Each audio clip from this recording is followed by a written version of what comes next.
In the forests of Hawaii, beneath the rain and drifting mist, sorrow and grief consumed the air. For when Lehua heard what had happened, sorrow consumed her spirit. She ran into the forests calling his name, "Ōhiʻa!" Again and again, through rain and mist she searched, until at last she found the tree standing alone upon the black volcanic stone. And instantly she knew. She threw herself against its trunk and wept. Her grief rose into the heavens. The winds carried her cries across the islands.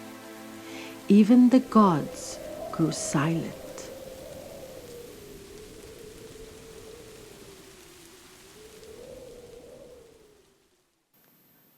But before sorrow and before pain, there was love.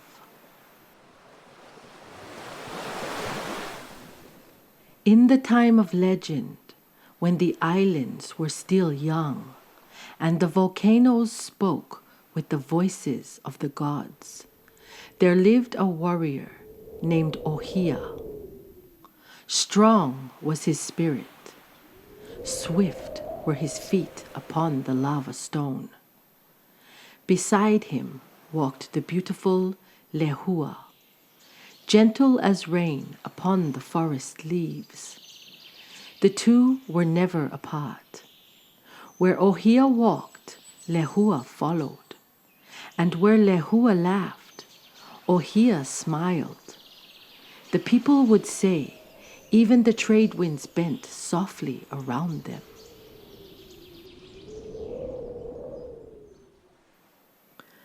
But high upon the mountains, Pele watched, the goddess of fire, she who dances within the heart of the volcano, she whose temper could split the earth itself.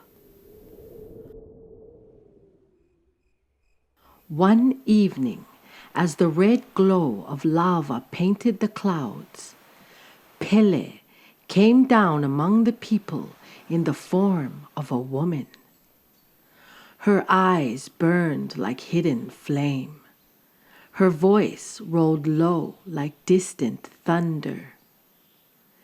And when she saw Ōhiʻa, desire entered her heart. "Come with me," she told him. "Leave this place. Stand beside the fire of the gods with me."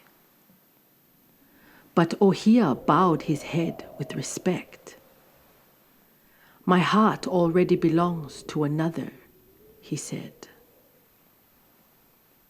For a moment, the world became still. Even the wind seemed to retreat into the trees. Pele's face darkened like smoke before eruption. For the goddess of fire was not used to refusal. Her anger rose, hotter than flowing lava, hotter than the breath of the mountain itself. And with a cry that shook the forests, she struck Ōhiʻa down.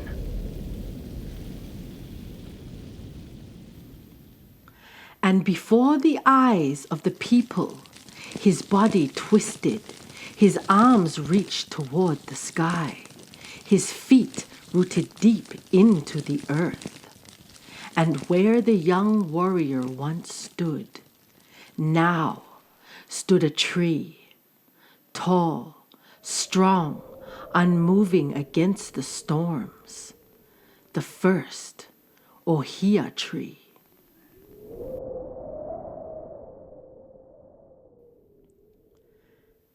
As Lehua's grief rose into the heavens, and the gods grew silent, at last Kane, god of life and growing things, looked upon the lovers with pity. If Ōhiʻa could no longer walk as a man, then Lehua would never again walk alone. And so her spirit became a flower, small, red as sacred fire, soft against the dark wood of the tree.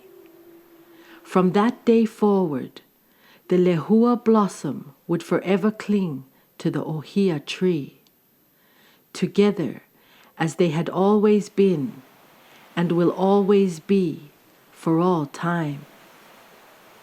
And the people say that when a Lehua flower is picked from the tree, the skies themselves begin to weep. For even now, the islands remember the sorrow of Ōhiʻa and Lehua.